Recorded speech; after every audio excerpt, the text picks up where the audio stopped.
बोला समधी आंगनवा में यही बाकी ना। बोला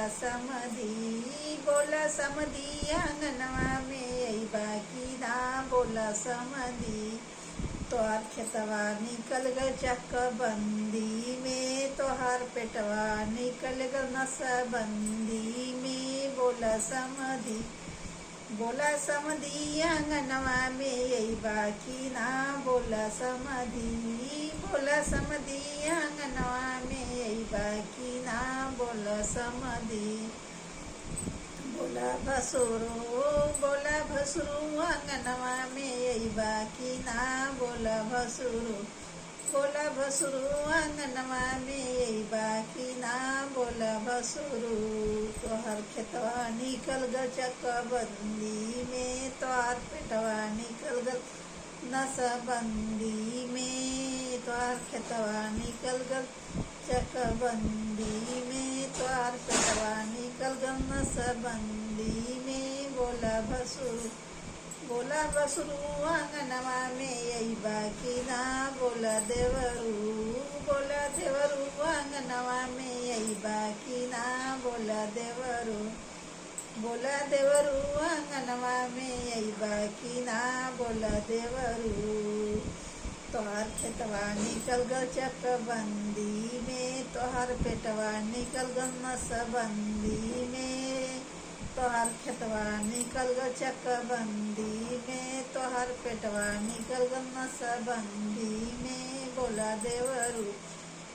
देवरू आंगनवा में यही बाकी ना। बोला देवरू बोला यगुआ आंगनवा में यही बाकी ना। बोला यगुआ आंगनवा में यही बाकी ना। बोला यगुआ तोहर खेतवा निकल गल चकबंदी में। तोहर पेटवा निकल गल नसबंदी में। तोहर खेतवा निकल गल चकबंदी में। तोहर पेटवा निकल गल नसबंदी में। बोला यगुआ आंगनवा में यही बाकी ना। बोला यगुआ आंगनवा में यही बाकी ना। बोला यगुआ बोला पंडित आंगनवा में यही बाकी ना। बोला पंडित आंगनवा में यही बाकी ना।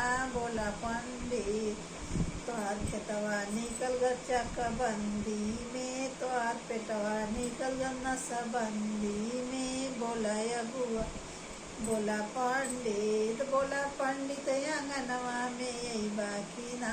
बोला दुल्हा आंगनवा में यही बाकी ना। बोला दुल्हा तोहर खेतवा निकल गल चकबंदी में। तोहर पेटवा निकल गल नसबंदी में। बोला दुल्हा आंगनवा में यही बाकी ना। बोला दुल्हा आंगनवा में यही बाकी ना। बोला दुल्हा